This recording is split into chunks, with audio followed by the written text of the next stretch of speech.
That's a drop top coupe. Said you wanna drive it down real. Welcome to my channel.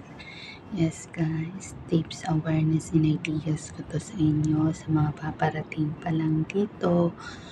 Guys, diba manghihingi yan yung si agency, manghihingi ng Facebook account ninyo. Guys, okay lang naman ilagay nyo dyan yung mga Facebook account ninyo. Pero kung maaari, i-lock nyo yung profile guys, kasi alam nyo bakit nanghihingi yan sila? Kasi hinihingi yan, required yan ng mga amo natin dito sa Hong Kong. Hinihingi nila yan kasi nga tinitignan nila.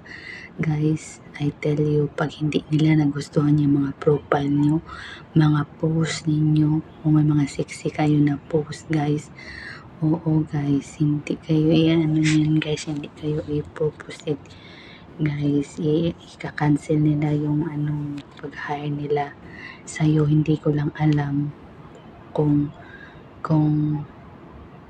may nakaraan ay hindi ko alam.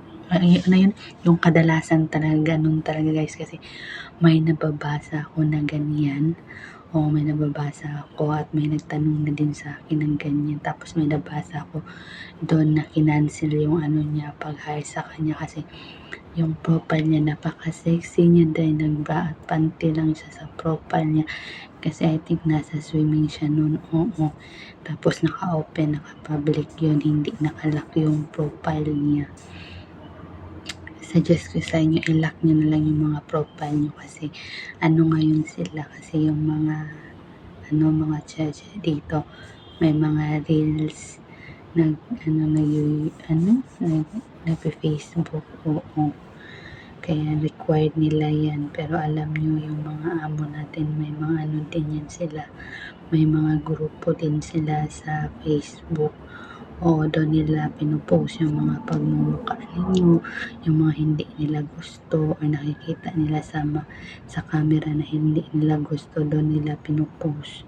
O tapos pag sexy naman yung mga profile nyo, I think kinukuha nila, tapos pinupost nila sa group page nila guys. Ako sa inyo, i-lock nyo na lang yung mga profile ninyo kung ibibigay nyo man yan, or else palitan nyo yung pangalan. Kung ano yung binigay nyo doon, palitan nyo, kasi sinisearch yan nila, tinitignan yan nila.